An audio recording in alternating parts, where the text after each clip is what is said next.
ಅವಲೋಕಯನ್ ನೋಡುತ್ತಾ ಅವರು ಹೇಳಿದ ಮಾರ್ಗದ ನಡ್ಕೊಂಡು ಹೋಗುವಾಗ ದಾರಿ ಮತ್ತೆ ಮರ್ತು ಹೋಗಲ್ಲ.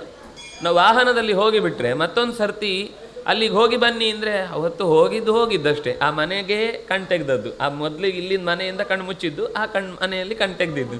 ಮಧ್ಯದಲ್ಲಿ ಯಾವ್ಯಾವ ರೂಟಿಗೆ ಅವನು ಊರೆಲ್ಲ ಸುತ್ತಿಸ್ಕೊಂಡು ನಗರ ಪ್ರದಕ್ಷಿಣೆ ಮಾಡಿ ಬಂದಿರೋದು ಗೊತ್ತಿರಲ್ಲ. ಈ ಮನೆಯಿಂದ ಈ ಬೀದಿಯಲ್ಲಿರುವ ಮನೆಗೆ ಇಲ್ಲಿಂದ ಹೀಗೆ ದಾಟಿ ಬಂದರೆ 1 ನಿಮಿಷದ ಕೆಲಸ.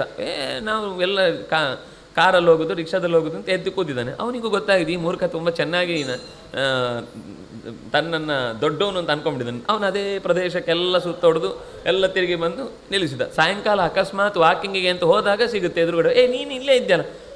ಹೌದಾ, ನಾನು ನಿನ್ನೆ ರಾತ್ರಿ ರಿಕ್ಷಾದಲ್ಲಿ ಕೂತಾಗ ಅವನು 3/4 ಗಂಟೆ ಕರ್ಕೊಂಡು ಹೋದ ಅಂತ.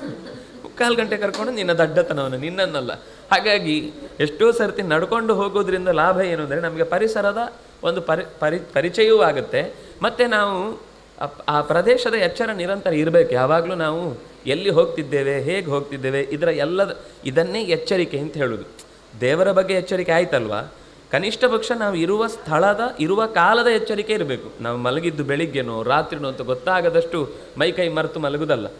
ಎದ್ದ ತಕ್ಷಣವೇ ಮತ್ತೆ ಜಾಗೃತಿಯಿಂದ ಮುಂದಿನ ಕಾರ್ಯಕ್ಕೆ ನಾವು, ಯಾಕೆಂದರೆ ಆ ಮರೆವೇ ಎಷ್ಟೋ ಹೊತ್ತು ಏನಾಯಿತು ಅಂತ ಯೋಚನೆ ಮಾಡೋದ್ರಲ್ಲೇ ಕಳೆದೋದ್ರೆ ಆ ಆಯುಷ್ಯ ಹೋಯಿತು, ಮತ್ತೊಮ್ಮೆ ಸಿಗಲ್ಲ.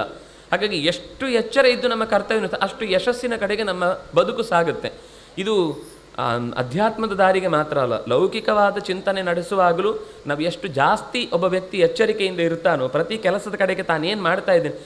ಏನಾಗುತ್ತೆ ಅಂದರೆ ನಮ್ಮದು ಬರುವಾಗ ಗಾಡಿಯನ್ನು ನಿಲ್ಲಿಸಿ ಕೀ ತೊಗೊಂಡು ಮನೆ ಬೀಗ ತೆಗೆದು ಒಳಗೆ ಬರ್ತೇವೆ. ಬಂದಾಗ ನಮ್ಮದು ಒಟ್ಟು ಮನೆ ಸೇರಿದರೆ ಆಯಿತು ಅಂತ ತಲೆಯಲ್ಲಿರುತ್ತೆ. ಆಯಿತು, ಮರುದಿವಸ ಬೆಳಿಗ್ಗೆ ಮತ್ತೆ 1 ಗಂಟೆ ಹುಡುಕೋದು.